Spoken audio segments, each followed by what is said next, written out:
నమస్కారం అండి. లాస్య అభిరుచులకి స్వాగతం. ఈరోజు నా రెసిపీ వచ్చేసి తెలంగాణ ట్రెడిషనల్ రెసిపీ అండి. అదే సర్వపిండి. ఇందులో స్పెషల్ ఏంటి అంటే ఇందులో నేను సొరకాయ వేసి చేశాను. టేస్ట్ అయితే చాలా బాగుంటుంది.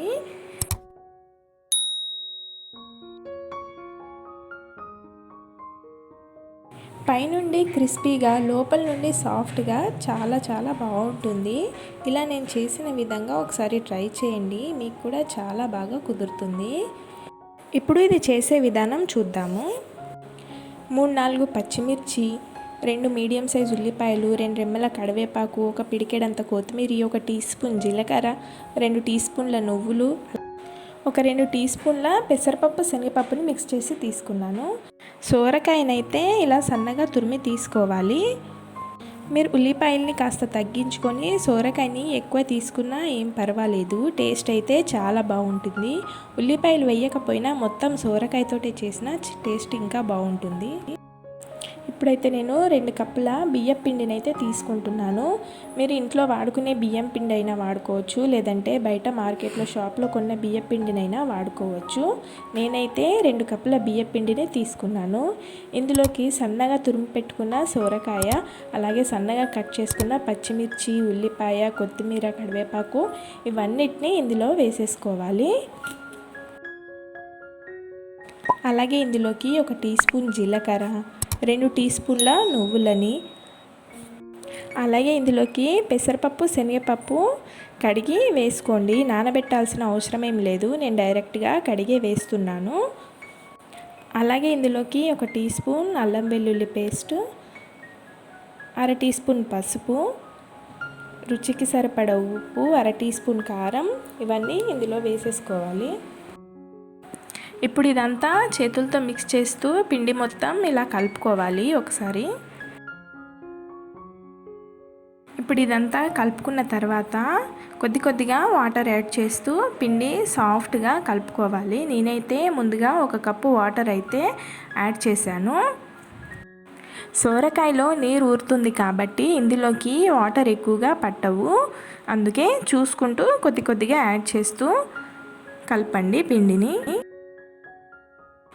మొత్తంగా నాకైతే 2 కప్పుల పిండికి 1 కప్పు వాటర్ అయితే పట్టింది. 1 కప్పు మీద 2 టీ స్పూన్లన్నీ యాడ్ చేశాను నేను, అంతే.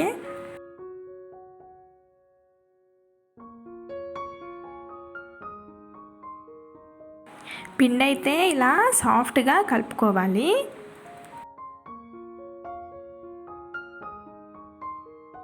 సర్వపిండి పెట్టడానికి చాలామంది కడాయిలో వాడతారు. నేనైతే ఈ గిన్నెని వాడుతున్నాను. కాస్త వెడల్పుగా ఉన్నది, కాస్త మందంగా ఉన్నది తీసుకుంటే కాల్చడానికి చాలా ఈజీగా ఉంటుంది. అయితే 1 టేబుల్ స్పూన్ ఆయిల్ వేసి గిన్నె మొత్తం ఇలా స్ప్రెడ్ చేసుకోవాలి. ఇప్పుడు ఒక పిండి ముద్దని తీసుకొని గిన్నె మొత్తం పల్చగా ఒత్తుకోవాలి.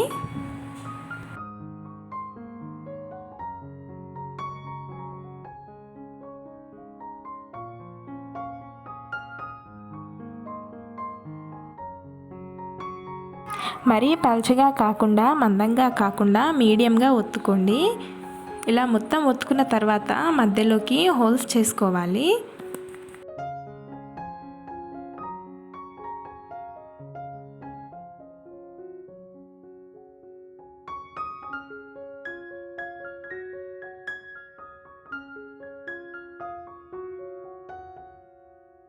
ఇలా అన్ని హోల్స్ చేసుకున్నాక ఈ హోల్స్ మధ్యలో ఆయిల్ వేసుకోవాలి. చుట్టూ అంచున కూడా ఆయిల్ వేసుకోవాలి. వేసుకొని ఇప్పుడు దీన్ని స్టవ్ మీద పెట్టుకొని మంటని మీడియం టు లో ఫ్లేమ్లో పెట్టుకొని 10 నుండి 12 నిమిషాల వరకు నిదానంగా కాల్చుకోవాలి. సర్వపిండిని మూత పెట్టుకొని మరి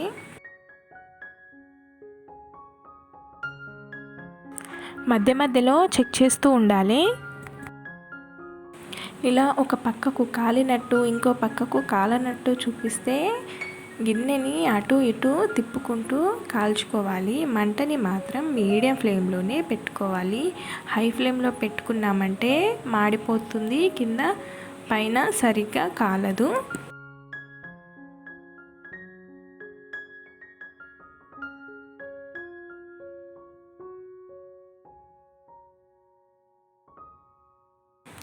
ఇలా గిన్నె నుండి సపరేట్ అయ్యిందంటే సర్వపిండి మొత్తం కాలినట్టే. సో సపరేట్ అవ్వకపోతే ఇంకా కాలాలని అర్థము. చూడండి కొద్ది కొద్దిగా గిన్నె నుండి సపరేట్ అవుతూ ఉంది. ఇలా చుట్టూ తిప్పుకుంటూ కాల్చుకుంటే మొత్తం ఈక్వల్గా కాలుతుంది.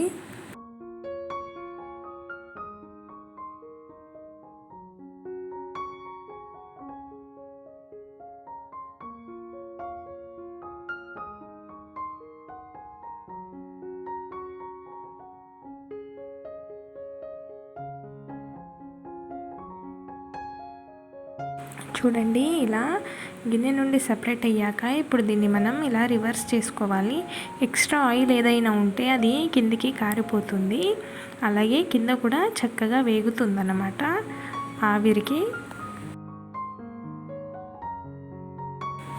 2-3 నిమిషాలు మంటని లో ఫ్లేమ్లో పెట్టుకొని కాల్చుకోవాలి. ఒకసారి మూత పెట్టి ఉంచారంటే కింద ఏమన్నా సరిగ్గా కాలకపోతే చక్కగా ఉడికిపోతుంది పిండి. చూడండి ఇప్పుడు ఇది రెడీ అయినట్టే. ఇప్పుడు దీన్ని మనం ప్లేట్లోకి తీసుకోవాలి.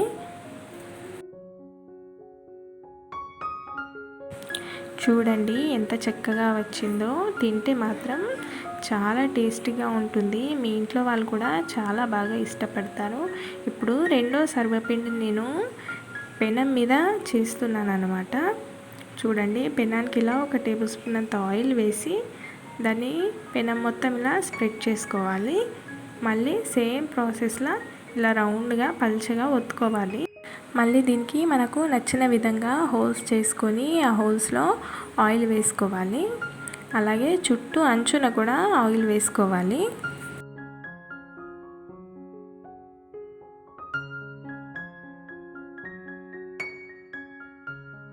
పెనం కాస్త మందంగా ఉంది కాబట్టి నేనైతే మంటని ఒక 2-3 నిమిషాలు హై ఫ్లేమ్లో పెట్టి ఉంచాను.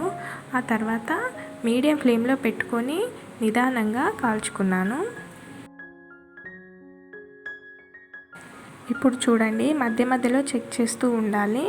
ఒక 5-6 నిమిషాల తర్వాత ఇలా కాలింది. ఇది మొత్తం కాలలేదు ఇంకా, అందుకే మళ్ళీ మూత పెట్టి ఇంకొక 5-6 నిమిషాలు ఇలాగే వేగనివ్వాలి. మళ్ళీ 5 నిమిషాల తర్వాత తీసి చూస్తే ఇప్పుడైతే మొత్తం కాలింది. ఇంకాస్త అంచులు ఏదైనా కాలలేమనుకో ఇలా తిప్పుతూ కాల్చుకోవాలి. ఇలా తిప్పుతూ కాల్చారంటే ఇది కూడా చక్కగా వేగిపోతుంది.